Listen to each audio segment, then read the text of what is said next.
Welcome, everyone, to the Lighter Mind podcast.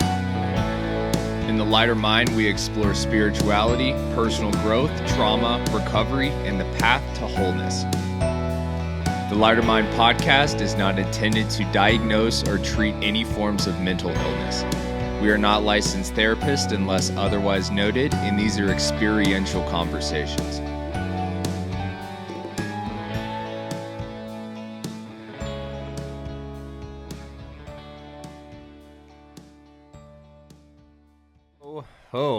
Okay. So I want to take you guys into the crazy mind of Kyle here for if you guys can indulge me. Let's go. So I've been doing a lot of neurofeedback lately, and I don't know, just kind of digging through my muscles, doing some shadow work, trying to uncover the root of some stuff. And I've in the spiral of personal growth, I've landed back on shame in a certain way, and where I'm at with it right now is that I'm seeing it in a different way than I have previously. And right now I'm seeing how the shame is linked to expectations that other people have put on me. And like I was telling you guys before we started in here, you guys are very, very well versed on the Stoicism, which is very much in like the vein of control and expectations and some of the self-mastery and how we cause our own suffering. And I wanted to get your guys' idea on this thought process that I've been kind of running through right now. And I don't know if it's skewed. I don't know if I'm missing something, but I'm going to tell you guys, you know, what's been going on. So digging into like some of the shame that I've experienced, or that I experienced as like a child, I'm kind of coming into this connection between that relationship between expectations and shame, and how one person internalizes another person's expectations that they put on them. So I'm going to break this down. Let's say that we have person one and person two. Okay, person one is the person that is setting expectations. Person two is the person that is receiving the expectation. So my thought process is that person one sets the expectation on person two. Person two does not uphold those expectations, or does not uphold that expectation, or does not fulfill that expectation, which then in turn causes suffering for person one. And in order for person one to detach from some of that internal suffering, they displace it and kind of project it onto person two, which shows up with resentment, bitterness, judgments, all those kinds of things that we do to like mentally harm other people. And then person two takes on that projected suffering as if it is their own, internalizes it, and then that turns into some type of belief that I am not worthy, or I'm not good enough, or I don't matter. And I think I'm missing something in there between like the relationship, or like how that person two internalizes that, and then that turns into shame. And so I don't know. I've just been thinking a lot about, I think when you get into some of the self-growth work, there's a lot of understanding what type of biases and expectations and what type of modeled behavior have you picked up from the past, and just trying to kind of shed away and trying to identify what are Kyle's beliefs and what are other people's beliefs. And I'm a heavy believer that shame is not something that we are born with. It is something that is given to us from other people. But I just wanted to see what you guys think around that thought process of like those expectations.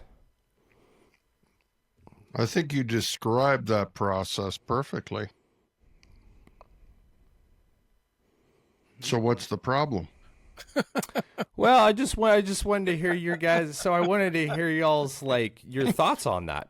You know, You solved it. Hey, it was a great you solved episode. it. See you next week. A Well, for effort. well, well, here's how I kind of break it down is that there's the experience, and we're going to go back and drum that up by memory. We're going to call that now, Kyle, at your age. We're going to go back into our childhood. We're going to look at that and we're going to see, that was the event. That was the source of the trauma. Okay. Or we can call that the experience, right? So from that, we would have not the experience itself anymore because you don't even remember exactly what happened. You don't even remember the intention of person one. What you derived was how it made you feel. So from that, it made you, it was how you responded at that moment, whether you were 17, 18, whether you were 6 or 7, doesn't matter. It's how it made you feel. Okay, so that's the response that you developed at that time, and I developed now, and we all, every one of us, developed that response. Now, that becomes what we need in between that is awareness. Awareness that it wasn't what person one said.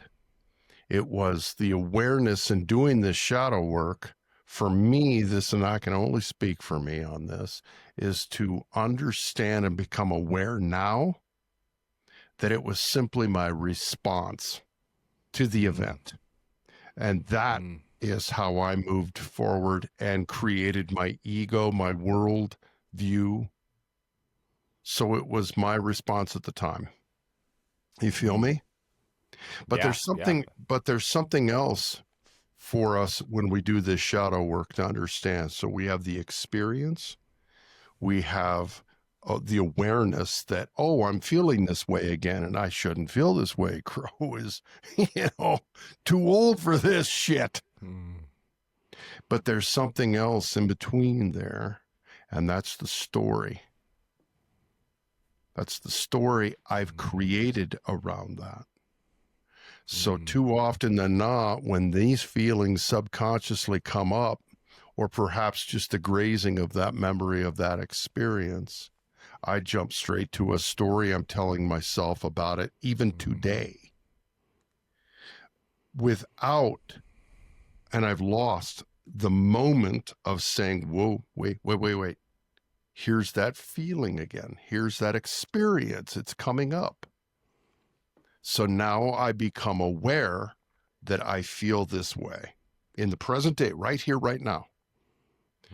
And I'm aware that I feel this way from that experience.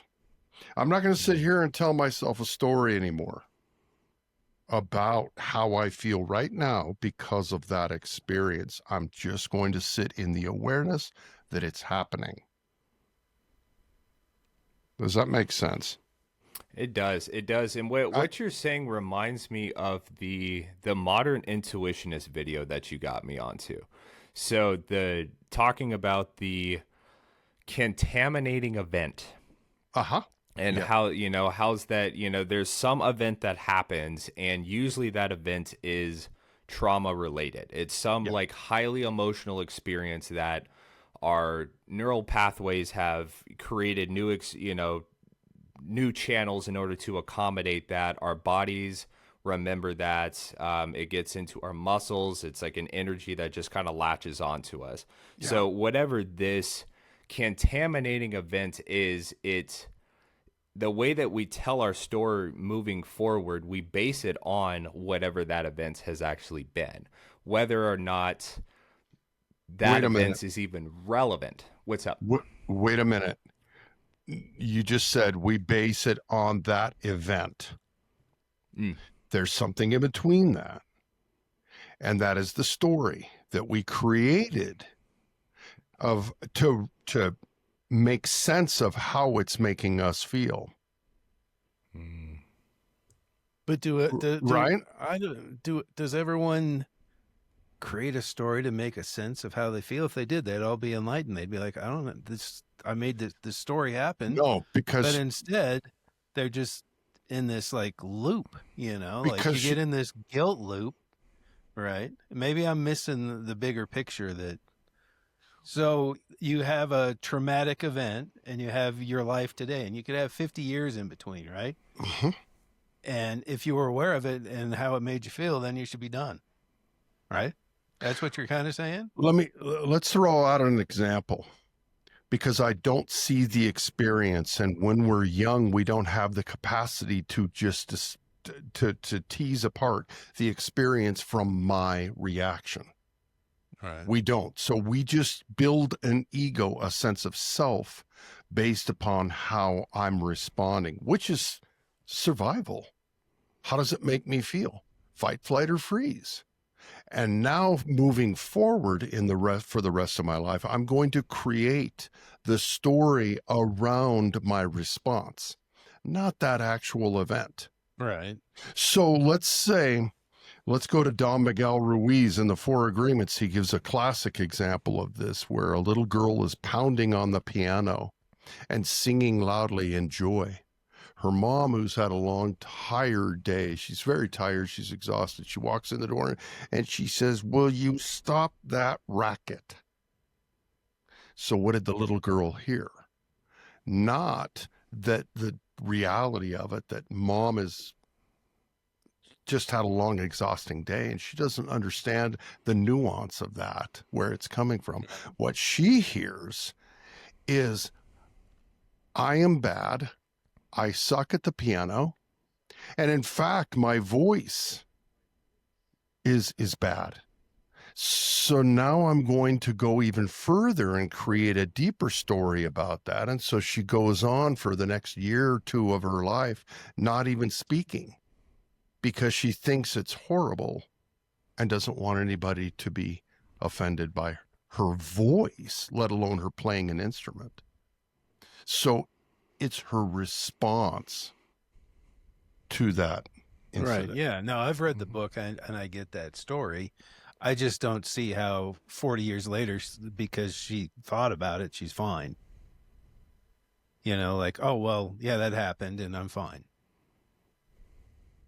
Well, yeah, that's the work Kyle's doing, Right. is to Right. tease And that's apart why. those and to give that new Exactly. meaning. Right. No, and I mean, I read Peter Bregan's Guilt, Shame, and Anxiety, and I just think that when you have a guilt cycle, and I mean, my whole life was racked around guilt and shame, because the way the childhood was, I don't think you can just be like, oh, well, that happened and here we go, we're fine, because I'm aware of it. And I don't think just being aware of it, I'm aware of it. I was aware of it at 15. I was aware of it at 25. I was aware of it at 35, 45.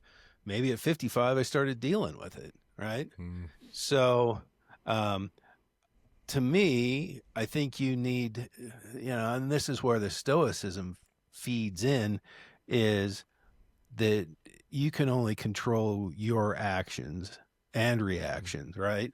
Mhm. But it's really hard because inside your brain, you're reliving all of that. Your body Mhm. is Mhm. reliving all Mhm. that shame, and it's unfortunately nothing you did, Mm. right? Well, it's something you did that triggered someone else that had a problem that they didn't resolve. So it's kind of this epigenetic thing. It's just generation after generation of parents that didn't deal with their problems, and grandparents, and fathers that came back from wars or whatever happened. So Mhm. now we have all these generations of this ingrained thing, and they don't realize, I mean, I tell people all the time when people bitch about other people, like, everyone is doing the best they can with the tools they have, right? Right. And it Yeah. just sucks that your toolbox doesn't have shit in it. Mm. And you're not aware or inquisitive enough to say, hey, I want to solve this. I want to break this cycle of guilt, shame, anxiety, whatever that's been passed on that's racked me my whole life. So how do I do it? And I think now the way the world is, we're much more aware of it, right? We're more aware Mm. of what's going on. I mean, you see trauma informed stuff everywhere now. 10 years ago, you never heard it. Like there was, which is beautiful. yeah, right. But Mhm. then if you talk to the older generations, like, oh, you just need to harden the fuck up, which is what I tell the younger generations. Just suck it up, dude. But it's not really like, that's not really the answer, So for me, when I feel it coming up, I'm like, okay, what's going on here? And Awareness. right. So I got my awareness, and then I'll lean into, stoicism or breath work and like kind of focus, and try to get into a good place, get into parasympathetic, right? Isn't that the good one? Yep, it So, sure is. which I saw an interesting thing about it, and I've been doing it, and we'll bring that up in a minute. And then just try to kind of figure out where it's coming from. And sometimes, you get in that cycle, that guilt cycle, or any of them, because those are all kind of similar, and it's really hard to break. Like, and Hmm. but I think the problem, and we talked about this last week, was, low expectations being the key to happiness. So, if you go into your day and just say, you know what, man, if I just make it through this day, that's pretty freaking good, Mhm. Yeah. But anyhow, I'm going to tell you this weird little parasympathetic, sympathetic. So, how your different nostril, you're in the mode, right? Yes. So right now I'm in rest and relax mode. But if I go and I realize I'm breathing and it's right nostril dominant, it means I'm kind of in fight or flight. So I saw this guy talking about it, and you do this, and I kind of just did what he does, but I kind of changed it up because I do this. I don't know if you've seen that double breath thing where you go and then Mhm. out. But as I'm breathing in, I envision from my base of my spine, you feel it up your back, and you feel that breath go all the way to the top of your head. And then when you let it out, so it's like a thermometer going up and down, but you got to you got to feel it in your back. And seriously, it'll take like 5 breaths and it'll switch immediately. It's insane how fast it works. So Hmm. I That's thought the that was pretty neat. Yeah. that's a little addition to the um, uh, physiological sigh, Right. Yeah, which from ba- which Huberman. which Mhm. babies do Yeah. when they snivel. Yeah, yeah, 2 Yeah. quick little breaths, but the guy was just talking about breathing and feeling your back, and I'm Hmm. like, well, that kind of works, but if you do that little double breath with the breath out through pursed lips and visualize, he's like, just feel your spine, but I think if I feel it like kind of like, Kundalini rising up your spine, Hmm. man, it switches you right out of it. Like seriously, like you feel anxious, you do that, and all of a sudden you're like, I'm fine. But this is like a band-aid, right? Like Mhm. until you get so that's an acute symptom, right? Like if you have that fight or flight and you're aware of it, but you kind of are discussing a chronic thing, right? Like long-term guilt is a long-term thing. Yeah. With that band-aid thing, can I just say real quick too, the other trick is to, because you were mentioning the nostrils, Right. another means of grounding immediately if you're having a panic attack is to cover the left nostril, or the Right, right, Nas. Yep. so that you'll get breath into the left nostril, which will cross over to Yep. the right hemisphere. Yeah, I told one of And Phoebe's friends about that's that this very summer. powerful. Yeah. Yeah, Phoebe's friend was having a little anxiety issue, so I taught her that, and it's really helped. But Good. again, back Again, to the back long to term, um, Mm. to me, you got to be aware of it, and you got to realize it's not you, all right? Like this is someone else's expectation of me that's and I feel guilt that I'm not living up to their expectation. Um, and there's a line in a Peter Tosh song that I think he actually stole from um, Bruce Lee, which is kind of funny. He goes, I'm not in this world to live up to your expectations, and you're not in this world to live up to mine. Mm. Right. Mm-hmm. And it's hard to do. Like, I get reactive still, I get triggered, and my expectations of other people or their expectations of me, and it doesn't go well. And I just like immediately revert to that like 12-year-old kid in fight mode. That's not Mm. flight. It's always been fight, like, Yeah. yeah, no, I'm not taking this shit. So, fuck. And to tag off of that, what you said on expectation, Kyle, let me ask you this. Would part of the anxiety now, as you're working through this and doing this work, is perhaps an underlying subconscious expectation you have of yourself that you should have an answer, you should feel better, you shouldn't feel this way, these feelings should not arise, these expectations, I want answers, and damn it, I've done this work before, and I should be done with this. So there's this expectation of like healing is like some sort of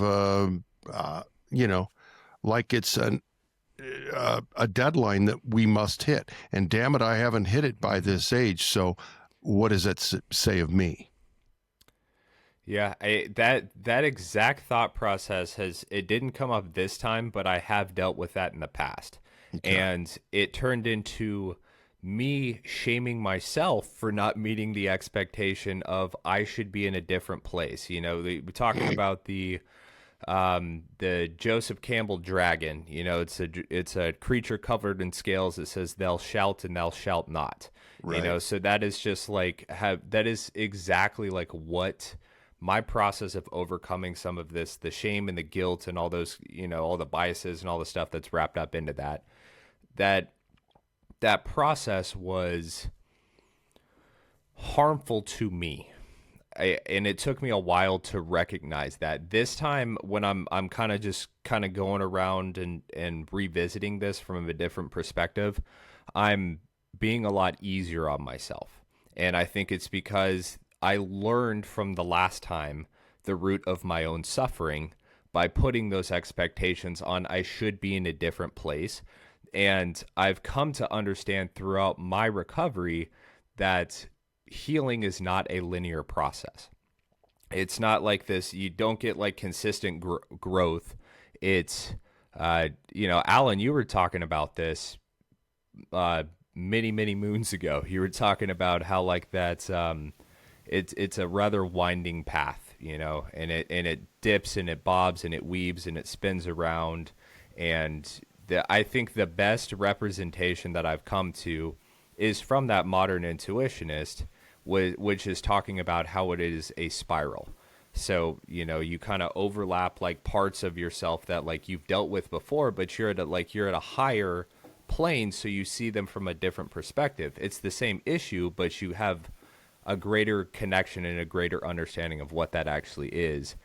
And this time I'm being kinder to myself, and I think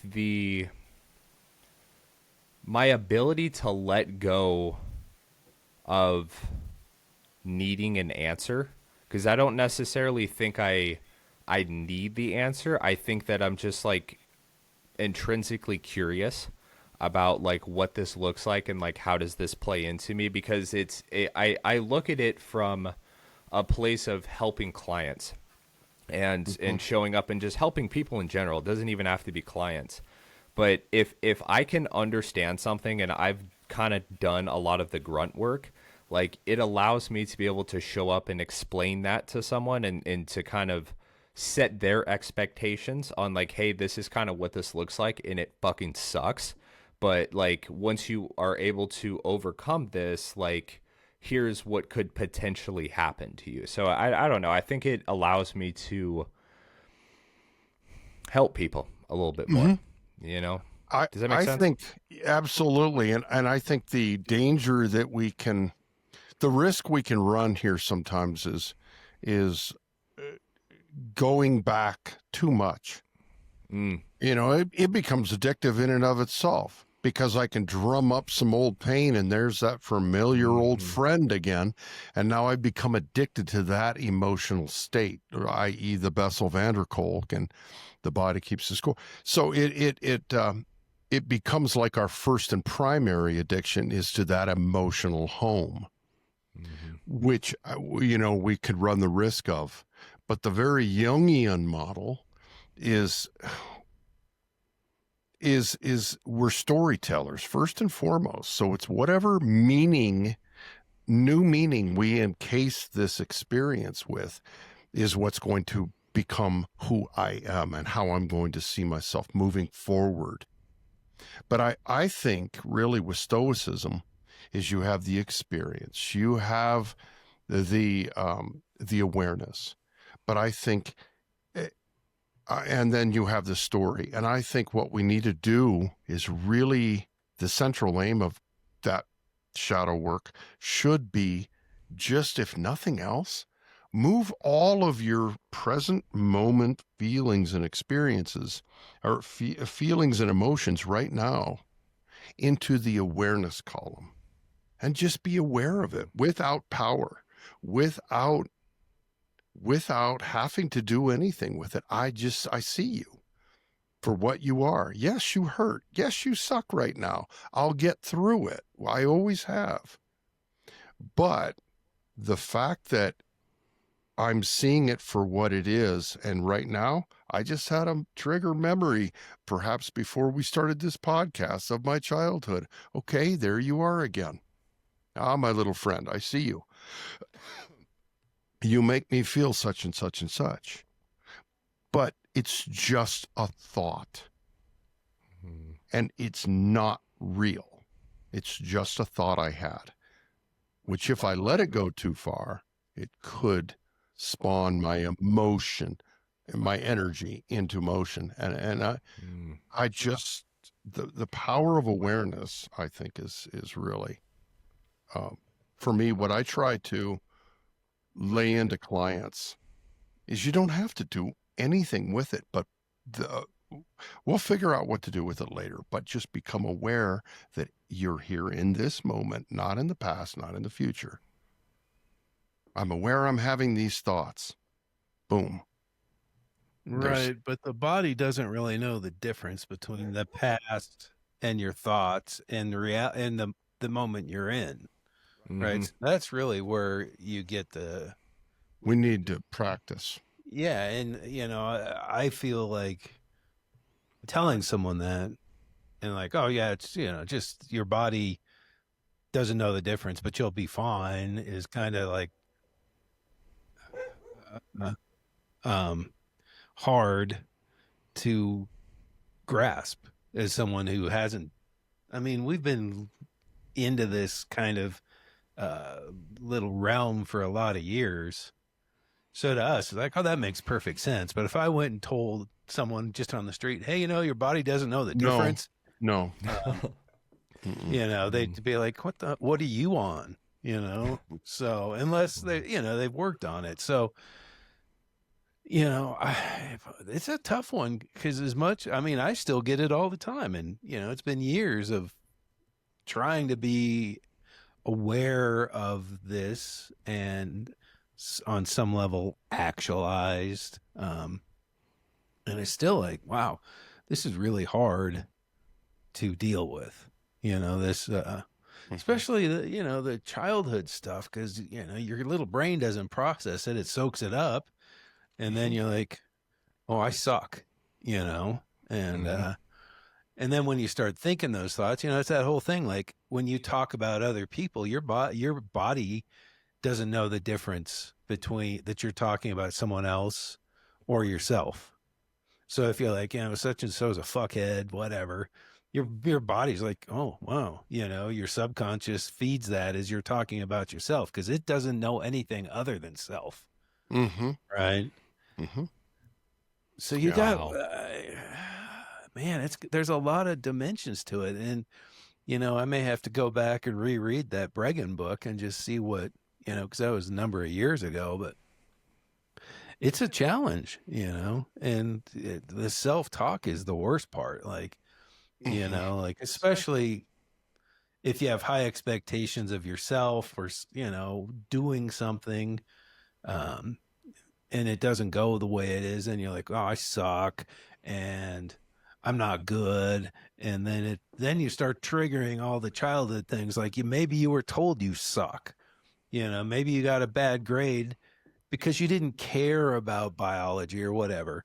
Um, and then your parents like, oh, you're going to end up being a garbage man. You suck or whatever, so it's, you got to look at yourself as, I like to kind of observe myself. Like I like try to disenfranchise my body from my brain. So, and you know what? A lot of times I'll talk to people and I'll be like, if someone talked to you the way you talk to yourself, what would you do? And they're like, well, I'd punch them. Yep. I'm like, but we sit there and say the worst things to ourselves because we're ashamed or guilty about whatever we're doing, or these people, my parents had this expectation of me to be this or that, or even you have your own self expectations, like I'm going to college and I'm going to become this and that, and and then it doesn't happen, and they're like, well, I suck. But then, at our age, I look back and I'm like, well, yeah, college was pretty fun. It didn't really get me anything in life other than some social skills. And, it took a few years off my liver, but, so I think once you can unplug from expectation, yours or anyone else's, it becomes easier. But it's, that's easier said than done. It really is, like, because your brain just ruminates, and I was reading this thing the other day because, man, my brain is always just going crazy. And like past few days, I've been waking up in the middle of the night with like 8 million thoughts, and that's like just unresolved stuff that you're need to deal with. And but it's not this, that's not what you're thinking about though. Like I'm thinking about the dumbest shit at 3 a.m. like who cares about this? Or the dream I just had, and I'm like, well, that was pretty trippy. But it's like, well, there's something you got to deal with here, because you're waking up in the middle of the night just like with a million-mile-an-hour brain, and that's weird because it was that way a few years ago, and then it stopped, and then probably in the last week, I've been waking up like, so I got something to deal with. We'll figure it out. You got to go pick some of those scabs too there, Alan. Yeah. But, I think, well, and the sucky thing is like pushing back when, because we love our loved ones and friends that have expectations of us. And it's really hard to say, fuck you, like, no, sorry, I'm done listening to what you think I should be. I'm pretty happy with what I am, and my life is generally good. So pound sand, but if here are the people you love who like really, and they do have your best intent or your best, what's the word I'm looking for? Intentions at heart. But they're living in their little stew of fucked upness, right? Yeah. So, you got all these people like in these big hot tub of fuck up, and then they're like, what? And they're, drinking their mimosas or whatever they do in hot tubs, and like, you need to do this and that. And you're like, well, I really should. And your whole childhood, you're in this broth of human suffering and pain. And then it's just expected one day you're going to be fine, and you're not going to be fine. Well, you are going to be fine. It's what I tell everyone. It all works out. Everything works out, really. Like our friend that's going through this like mega 10-year divorce. It feels like when he first moved back here, I was just like, dude, everything's going to work out. It's going to be fine, and it has been more or less fine. He's still going through some issues, but life really ends up okay, Mm-hmm. like, It's hard and to recognize that in the moment, though. I think it's in almost yeah, impossible. Like, almost yeah, impossible to think like. And I in that moment you're just like holding on for dear life and white knuckling everything. We're yeah, not thinking, yeah, oh, this is gonna be fine. Everything's gonna work out. It's like, dude, fuck this. I don't want to be here. I yeah. don't It's want to kind of be like, yeah, experiencing and this like, right what the now. fuck am I gonna do? Like, like the whole world seems like it's caving in on you, Mm, and mm-hmm. but again, the suffering that we all go through in our mind is usually way worse than the suffering we go through in reality. Mm-hmm. Like, I Mm-hmm. look back at all this stuff that I was like just apoplectically freaked out about, that my life was just going to be done. And now I look Mm-hmm. back and like, nothing. It was Mm-hmm. nothing. Um, but again, super hard to be the observer, Mm-hmm. and sit Mm-hmm. there and like, but I'll do it to myself. Like, I'll start having a shame spiral or guilt spiral. I'm like, all right, dude, what's going on with you? Why is this happening? And then after a while, you're like, okay, I understand why this is. And why are you worried about it? Can you do anything? And then this leans on stoicism. What can you do about it? Mm-hmm. Nothing. There's Mm-hmm. nothing. You can acknowledge it. You can say, this is the moment I'm in, and I walk away from it, and I'm Mm-hmm. done with you. And you might have to Yeah. say, I'm done with you a million times. I'm done with this feeling. I'm done with this shame. But it's going to and come back until you really chip away at the root. Like, that fucker is going to keep sprouting, and you're finally going to be like, all right, I'm getting some Roundup and spraying you, and you're going to Yeah. die.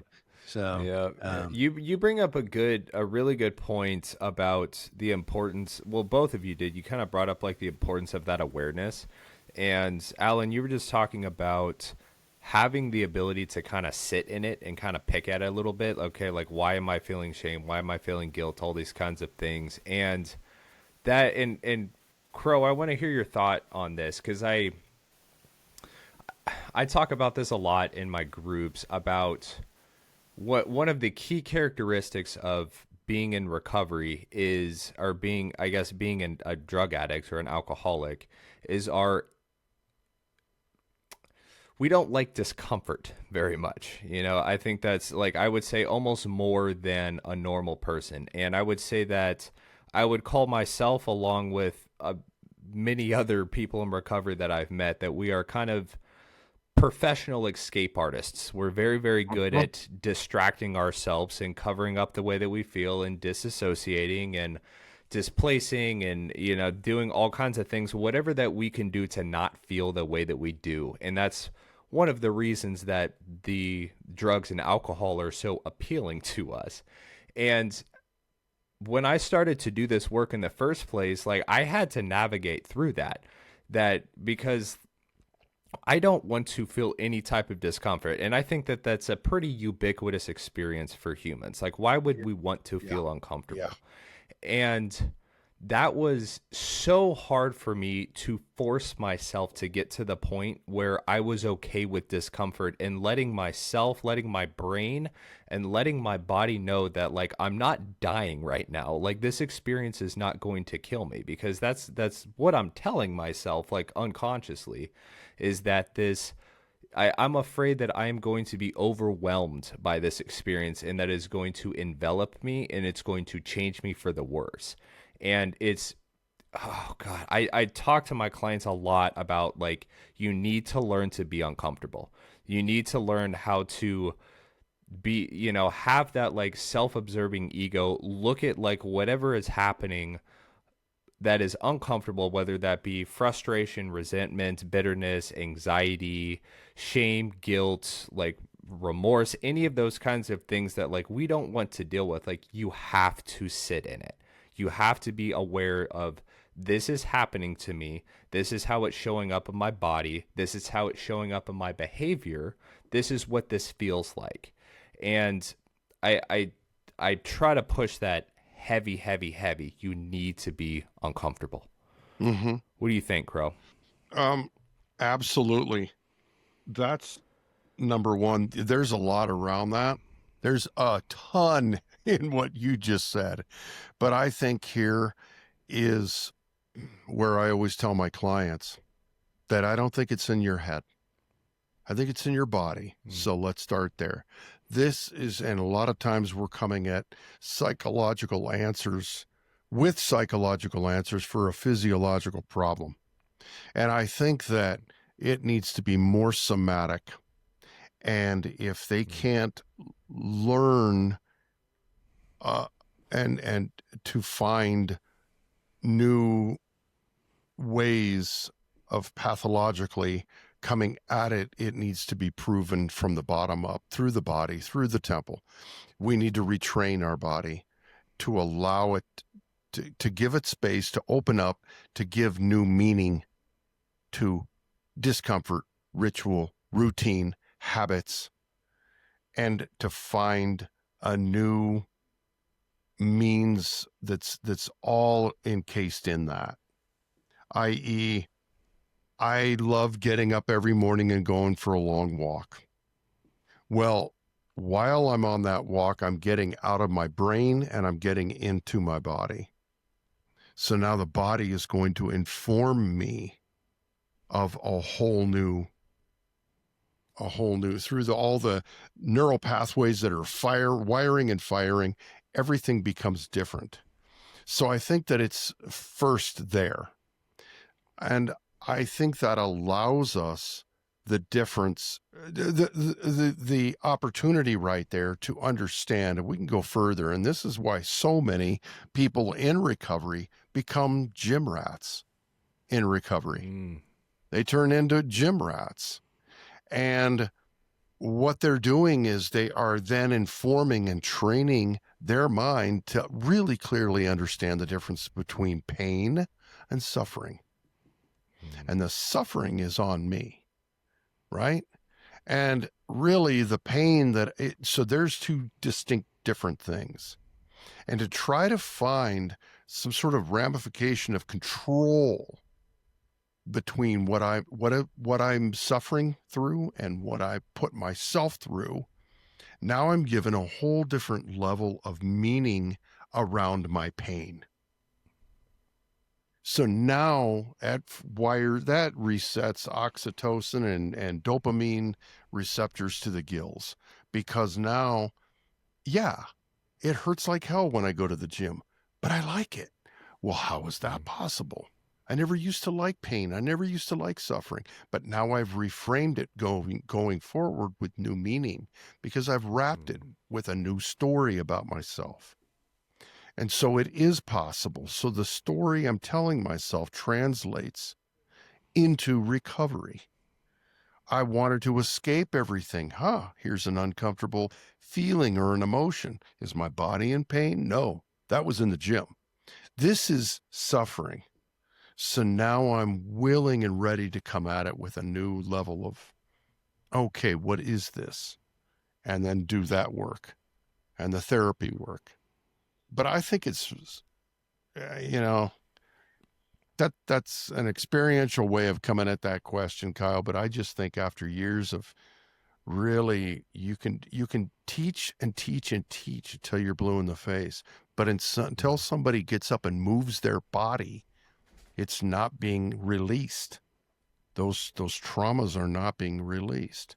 And the nervous system will never allow you to become greater in your life, because it's always going to, you will only become as great in your life as your nervous system will allow you to be, until you address that and reframe it.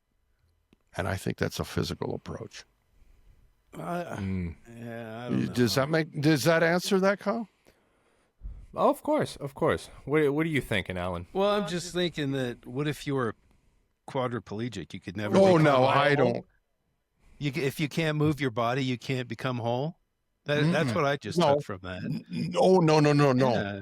No. Okay, I was a drug addict. I got in a car crash. No. I'm paralyzed, but I can't become whole because I can't get out and physically learn the pain. No. Yeah, well, but that's kind of what I heard. That you go to the gym and you work out your pain and suffering and okay, then let's put it this way, because I've seen quadriplegics that they're on the tours of Yeah, I know. motivational speakers. So have I. That's what I'm saying. But So that's within, completely contrary to what you just but, said. but let's not go literal. Let's go metaphorical to the relativity of their world. Okay, they are in a wheelchair. They are a quadriplegic. Perhaps at the time they were told they're not going to live. Not only did they live, but they become Right. inspirational, motivational speakers. Yeah, I'm well aware of this. So that's what they've turned pain into purpose. So, and I think every human on this planet, if they've done their inner work, regardless of your physical capacity, But- is endowed with this. Yeah, I think you're right, but I don't think that the answer is go to the gym. No. You know, like, well, you're on drugs, Walk. go to the gym. No. Right? No. So- Don't mistake me. What I'm saying is move, walk, and unless through, you can't. and unless you can, but do something on a routine, on a disciplined basis to start building new neural pathways that allow you to see that I'm no longer going to be rely on motivation, because motivation isn't it.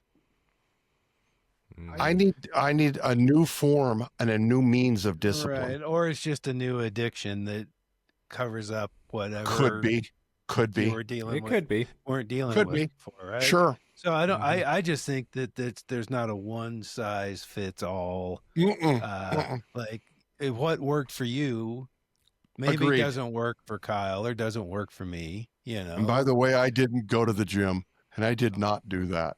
Yeah. But I walked. Right. I walked Yeah. and I rode my bike everywhere. Yeah. Right. And I mean, I think everyone's got a different modality that gives them purpose. Like I wouldn't fault someone that said, what I really like is I like to get out and garden. I don't need to go lift weights and feel the pain. I actually want to feel the pleasure of watching something grow and working in the dirt with my hands. So Absolutely. yeah. So Here's another one for you, Alan. How about this one, Kyle? Try this on your clients and see how they fare. I want you assign them, maybe let's start with 30 minutes a day and work their way up to an hour of every one day, 1 hour, where they go into solitude. Just solitude, where they study, they read, and they go within themselves. Maybe it's a day in the park. They just sit in the park, or maybe it's in their shop, their desk, wherever they feel comfortable and safe. They're by themselves, unplugged for 1 hour of their day. Now you tell me that wouldn't challenge somebody just as much as a gym would. absolutely. That's what I'm talking about. Yeah. That's what I'm talking about. Well, have you seen that thing where they get people to stare in a mirror for 10 minutes in the kind of dark room? Yeah, that's. And then they start seeing demons and they start like hallucinating because your Yeah. brain is dredging up what's actually going in your head. So, Yeah. and I'm not going to discount, getting out. I think forest bathing, that whole Japanese thing is great, getting out Anything. in nature, I mean, I just like to go sometimes out and sit by the creek and watch the birds and the owls and the Then deer. Anything that challenges them. Right. But, I do think that being uncomfortable is really something you need to learn to be with. And I don't know if necessarily going to the gym. I mean, I get the health benefits, and trust me, I the diet and the, Well, I'm just saying that if you need to be able to sit, like you just said, and be uncomfortable with yourself and learn about that, like going and, like for me, it's mountain biking. It's painful. It hurts. I sometimes wreck, and it really hurts. Makes my legs burn, my lungs burn. But I don't think that's a that's what panacea for dealing with whatever demons, whatever's going on. To me, Mm-hmm. it's just a way to unplug. Like, and I used to do this thing, and I haven't done it in years with these, like a meta meditation. I probably brought this up where I'm pedaling, and then I'll be like, whatever I want to say, I want love for me, It's and then meditative. as soon as I stop, I'm like, okay, now it's going to be for my wife. And then the next time I stop, I have to do it for someone else, like you guys. And then the next time I have to stop, I have to do it for the whole city. I'm radiating love to the whole city. And then finally it's to someone you don't like. And I've said this before, but to me, that really gets you out of anything. Like, you don't even realize you're just pedaling up a hill thinking the same thought over and over. May I have peace? May I have peace? May I have love? But it really isn't going to solve my guilt issue. It's going to be good to it's good to unplug. So So there's two good examples for you, Kyle. One is physical, just move, but Alan covered 2 in 1 with mindfulness and meditation, and just physically moving the body, physically any way that you can, any way that you can.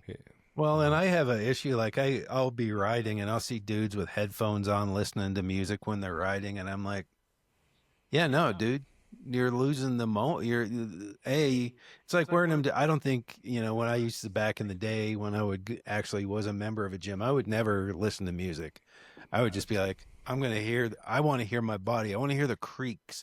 I want to hear I don't want to outsource stuff. I don't want any other, like, especially mountain biking. It's so beautiful. Like, you hear the wheels on the ground.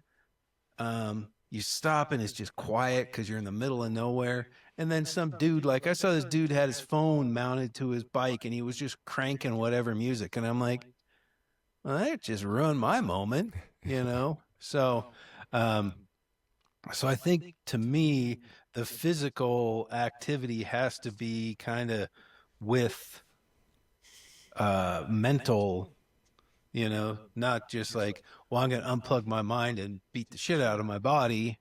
Mm-hmm. I'm going to be aware of everything that's going on. And listening to music kind of defeats that, because you're like, it's pleasurable. Whereas, and the exercise is pleasurable in its own way, like you get the endorphins, you get all that. So I try to just like be as much in the moment when I'm doing those things, and I think sometimes the external stimulation kind of ruins that moment. And maybe I'm wrong. That, again, like if it was one thing that worked for everyone, we'd be like, here's the one thing that works for everyone, and you're all better now. Yeah. Right? And everyone's trauma and everyone's childhoods and everyone's, being bullied or whatever happened to them growing up is different, right? Some people didn't get bullied. They were the bullies, Right. and hopefully, they've figured out what their issues are, because they're probably worse than our issues. So, yeah, you bring up a really good point there about not having like this cookie cutter mold for, I guess, the process of growth. And that's something that I try to tell my clients that quite often about, in the context of what recovery should look like. And I try to let them know that, like, just because, I can sit down and I can teach you a bunch of coping skills, but not every single coping skill is going to work for you. If, I can try to tell them about like the different, the forms of like trauma recovery that I've gone through. And I'm like, okay, I want to let you know this worked for me. It might not work for you. Like, I want you guys to take suggestions, or at least be open to the possibility that something might work for you eventually. But like, really all that I can do when it comes to like the process of recovery or the process of just like personal growth is like, hey, this is what has worked for me. And it's just a suggestion. If you can try it and it doesn't work, like, go find your own solution, but I think that it's definitely not like this cookie cutter mold of self growth, because I found people that have, uh, we were talking about doing, some type of, um, some step work kind of stuff, related to a particular program. And some of the clients that came into me, they were getting stuck on some of these like resentments and stuff that they had to go through. And when I went through that process, I just blasted straight through them. But they're having to go and do external therapy before they can get through some of like these deeper kind of resentments and the shame, and there, because there's I don't know, it's, I think you find what works for you and you stick to that. Mm-hmm. Mm-hmm. Mm-hmm. And be open to learn new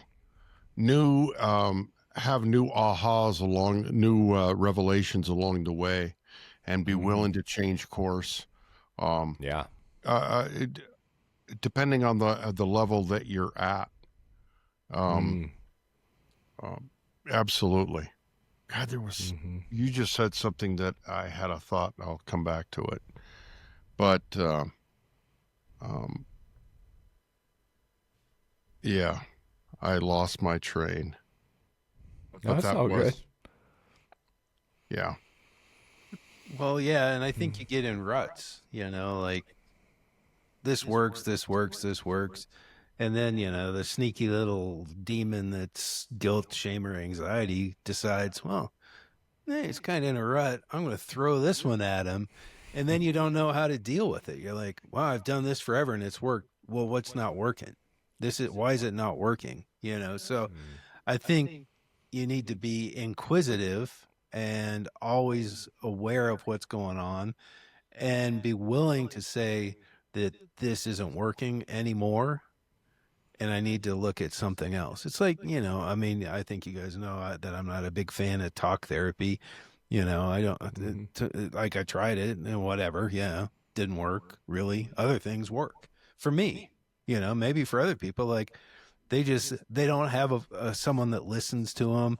Maybe they didn't have a childhood where they were felt heard, Mm-hmm. so they go and talk to someone and the therapist's like, oh, well, how did it make you feel and this and that? And you're like, well, it made me feel like shit. Well, so, but maybe like, since you weren't heard and you have someone that listens to you, you're like, fuck, this is great. Someone listens to me. And that's what I was thinking too, is to always, what I'm always trying to do with all of my clients is to make them aware and never lose sight of, why are you doing shadow work? Why?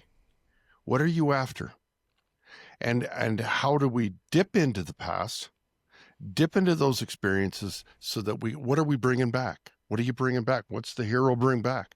The hero brings back the understanding and a broader perspective of the way I can look at myself.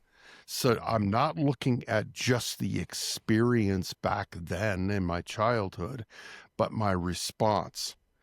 And how is that similar to Crow responding today, moving forward, so that I can look at the pattern. I want to study the pattern, not the actual event. And I want to study, okay, this is how I responded in that event. Now, how is that similar to what I've been doing throughout my life? So that I can sort of see a pattern and say, I need to interrupt this pattern because it's no longer serving me. Perhaps as a child, I closed down, I escaped, I went into fawn mode. Well, that no longer works, because you can't be married to anybody where that works in a healthy relationship. You just can't hold down a job if you turn into a fucking fawn. So it worked then, it doesn't work now. I'm after the pattern and the response. The feelings and emotions is what I'm trying to separate through the awareness of that. Going back to the beginning of this, is that I'm after, just give me the pattern so that I can see the way I reacted and I can see what I'm still doing. and then using that as an underlying reason for dipping my toe in the past. So each time you go into a therapy session or a group facilitation, you should be dipping in there, but you should be coming out with, what did you learn? What did you learn from this? And then how can it help me move forward? But too often, I think, in these therapeutic, mindy games, we can get too wrapped up and walk out of the therapist's office with nothing but a head full of emotion that feels stuck in the past because it's familiar. And I'm really more, maybe it's my age anymore, but I don't want to go back to feelings and emotions. I know what they felt like. I've lived on those for too long. Now I want answers. And to be a constructive to move forward is to understand a framework of, why are you doing the shadow work in the first place? Let's go into the past with a reason and then get out. Not stir it up and live with it like it's your identity, because that's not the principal point. And right? Yeah. Yeah. I mean, I don't know if that simplifies it to a ridiculous point, but that's very important to me, because otherwise we can get the action of becoming aware of it and the story too much confused and intertwined. And I'm trying to pull them apart. We know the experience, we've got it in our head, but for a lot of us at so many ages on, I probably am not even remember the event in my childhood as it really, really played out. To be honest with you, I'm probably just creating, a montage upon incident upon, oh, it was so catastrophic. No, it wasn't. Mom just simply raised her backhand because I was being a shit, period. But from there, I built it out to be further all through these years. And I've created a story to defend the feeling and my response. So I need to really, going into, I'm really trying very, very hard right now to work on those three things, is to understand. And that, I think, principally is CBT. And it is Stoicism, where CBT comes from, of course. But that is it. To try to move forward with a bigger awareness than I am the experience or just a feeling or emotion that popped up right now. I'm trying right now in my life to become just, that was weird. I woke up in a great mood. I don't know what the hell happened, but here's something's coming up. I wonder where I'm aware of you. That doesn't mean my day sucks. That doesn't mean yesterday sucked. That just means I'm aware of you right now. And that to me is the most control I can ask for. I can't control where it came from. I can't control anything else, but I can control my level of awareness. Dude, I love it. Well, you guys had some just hell of some answers today.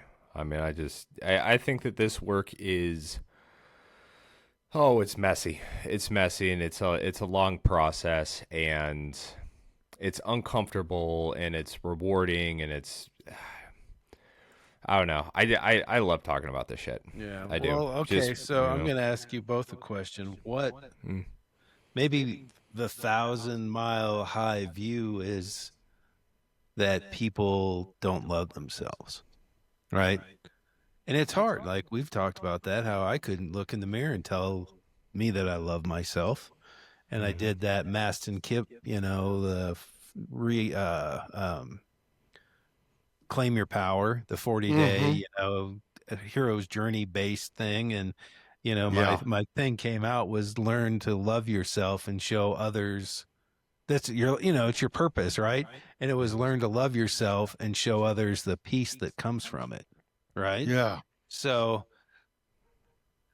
I think that potentially there's a lack of loving ourselves that is the biggest part of that. Like that guilt, shame, and anxiety is because you can't love yourself and accept yourself the way you are, that you're as perfect as you're going to be right now. And you can work towards being more perfect, but without loving yourself, it's really going to be hard. I don't know. Maybe I'm completely off base here, I think that's a fantastic question. Right. And just as you had said earlier in this conversation about everybody's just moving through life, just we're all doing the best we can. So were our parents, they weren't professional child raisers, but they were just doing the best they could given what they learned. So everybody's doing the best they can. And with that, I think everybody loves themselves as best they can with the ability to know how to love themselves. Right. And I think there's the differences. I think everybody loves themselves at a deep level. I really do. I don't know. I just don't think we know how to love ourselves because we were maybe never taught. Right. Well, maybe, but it goes back to that self-talk thing. Like, if you love someone and truly love them, not like, oh, I love you, would you talk to them the way you talk to yourself? Mhm. So do you love yourself? Or is there so many layers of guilt, shame, anxiety, resentment that you can't even do that? You can't say, I love me. I mean, there's dudes, and they were all like dudes, like, I love me, man. But it was ego, right? That's ego. That's their ego talking. It's not, their actual self saying, I love me. And I have a hard time still, like, well, why would I love me? And I mean, did that Maston Kip book 5 years ago. And again, I think we should do that book as a series of podcasts, like, because it's a 40-day thing. So we do however many days, 7 days, 14 days in between. And then we kind of reflect on what happened. I mean, I said in a podcast years ago, when I did that, I would lock myself in our guest bedroom journaling and just bawling about, because it dredges up all that stuff. But it made me realize that it's not you, right? It's these are your experiences. And you can't let it define you, right? You can't let what happened to you define you. Because if you do, you're going to be perpetually a victim of those things. But how easy is it to let go of that? It's hard. I mean, that's what we do this podcast, because it's hard. And it's taken us years. And we all have relapses. Chris has had bad days. Kyle, you've had bad days. I've had bad days. We're like, fuck this. This is bullshit, But then you have days where you really just see the beauty, like Marcus Aurelius says, about what a miracle it is that we're here and alive, and enjoy the beauty, So, yeah, I don't know. Maybe I'm just rambling, but. And I think that's why that's proof positive that we all love each other deeply. It's because we get out of bed every morning. Period. Period. At a higher 1,000-mile level, we're all here. And we do things like we know better. So there's a consciousness within us that, yeah, I know I was bound for more than this or that. So we do what we can every day to try to improve ourselves. And it's a paradox and an irony, I guess, all in one, that it's clients inside of a recovery center that feel the the most shame and the deepest sense of guilt in that moment of recovery. But it's like, you're taking the greatest step ever to try to improve yourself. So right out of the gate, the fact you picked up the phone to come to a therapist's office, anywhere, shows me that deep down you don't realize how much you love yourself at a core level. Again, I'll go back to, I think we all do love each other. That's that divine spark. It's just we don't know how. And that's what we're trying to figure out. Well, and it's not rewarded in modern society. You know, No. I saw a meme and it was like different lines of people, and the one with like two people in line was helping others. You know, like it was like selfish stuff, you know, being addicted to whatever technology. It was just on, and then helping. And, you know, I think there's you know, again, it's a shame. Like, it's a shame to ask for help. Like I think we're raised to be self-reliant and not need help. And I'm terribly guilty of it. Like, I'll struggle for hours with something that's easy rather than ask for help. I'm getting better about it. Hold on. Okay, baby Einstein. Um, yeah, so I think the loving yourself is really important, and I think that it's much harder than maybe we think it is in reality. Like, you know, I guarantee you walk out on the street and ask a bunch of people, do you, you know, and you have to do that. Do you love yourself? Oh yeah, I love myself. No, do you really? And they'll be like, well, you know, I feel really bad because, you know, I smacked my kid the other day because he told me to fuck off. And, you know, so, you know, we carry a bunch of stuff that probably makes us think we're not worthy of love, which kind of ties into the guilt and shame and all that, right? So the flip side is you can't be like, I'm the, you know, go murder somebody and be like, well, I love myself. I just did that because that guy deserved it, you know? So it's a fine line, right? Between like, and maybe that's an egoistic thing. Like, I could take a life and blah, blah, blah. So I don't know. I don't know where, I'm going right now. So You're good. Well, Kyle, take us home, brother. Oh, all right. What am I grateful for today? Oh, my goodness. I'm very, very grateful for the neurofeedback that I've been doing lately. I think I've just helps me re-regulate. Helps with some of that self-mastery and the emotional regularity, and uh, gives me some hope, you know, that, you know, maybe I'm not going to be all fucked up forever. You know, I kind of like that. I'm very grateful. I'm actually grateful that it's cooling down a little bit outside. I think you know, it's nice and crisp out. I do enjoy that. I do like the weather. I am very grateful for y'all. You know, I think this is just, I love doing this. I love doing this. I love having these conversations. I miss this, and I am very grateful for the dynamic, the three-legged stool that we got going on here, you know, because I think that we're able to check each other, you know, and we're able to kind of, you know, challenge each other, and I really appreciate it. So, all right. What do you guys got? Oh boy, I've got so many. Let me find three.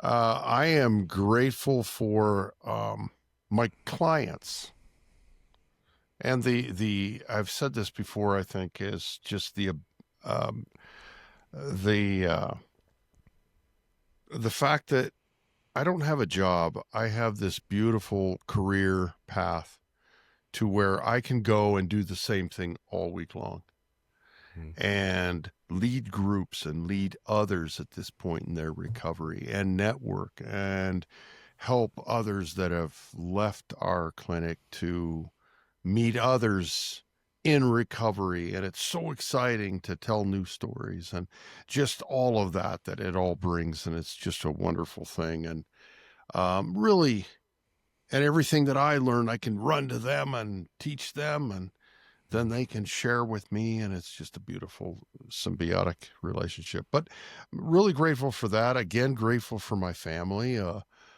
sisters, and really grateful for Alan. Man, because the guy is just like always there for me. You know, you got that one person in your life where you've got a question, whether it's a car, of a new supplement you're taking or whatever. And I'm always just bugging Alan right away. What do you think about this? And then he researches, and he's had experience with it already, I know. So he'll come back and answer me. So he's like my fix it all dude, bibliophile of everything. So I just am really appreciative of Styles. Nice. Right on. Well, that's awesome. You're making me get all teary-eyed. Well, I'm grateful, and this is, that we're doing this again. I look forward to it every week. I had a little anxiety, or not anxiety, but just like not knowing what we were doing today. I was a little like, oh, what are we going to talk about? Because I do like to research, and I do like to dig into things so that I can, bring in what other people think sometimes. But I think we really kind of covered it. So, I'm really grateful for this. I'm grateful for these dogs, even though they're annoying as shit.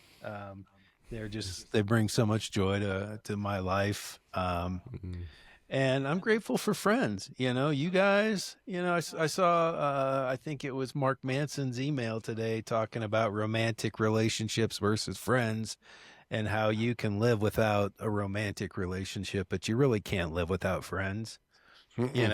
So it's great. I mean, Crow's been back for a lot of years, but I always look forward to seeing him. And even though today we had a little headbutting a little bit just on philosophical things, I love him, and I really respect how he comes to things, because it's very different than me, even though we kind of come to the same conclusions a lot. My brain, it's funny because I do those things like, do you have an analytical or creative brain when you look at something? And I'm always, and you were shocked when I said, no, mine was showing every time I look at it, creative brain. And I'm like, no, I'm not creative though. I'm analytical, so it's kind of fun to see that, my perception of myself is maybe different than the reality, and I think that this has opened up a lot of new ways for me to think. So I'm grateful that we're doing this, and you guys being my friends, and I'm going to do 4. I'm grateful that we're hopefully helping somebody. Yeah. I don't know. That's the I hope. get messages from some people like, man, that was great. Thank you. I needed it. It would be nice to have a much larger audience, but we're working on it. And that's that's about it. And Cool. I'm just happy Right that on. I'm alive still. Yeah. Us too, bud. Yeah, I think Us we too. all, I think we all tried our best to make it a short run, but we're fucked now. Yeah. We had different plans. Yeah. All right. Well, thank you guys so much for the conversation today, and a lot of like the feedback and the personal insights and stuff. It was awesome. Cool. Awesome. Thank you. Okay. All right. Well, thank you everyone for tuning in. Make sure you check us out. We do have a YouTube channel going right now. We have Spotify, Apple, so we're spreading out for those of you who are just listening to the Spotify, which is what we've been doing. I'm trying to kind of keep that YouTube a little bit more updated with the video. So if you guys want to see our shining and beautiful faces, feel free to go check us out over on YouTube at The Lighter Mind. And check us out next time we sit down. Cool. Thank you.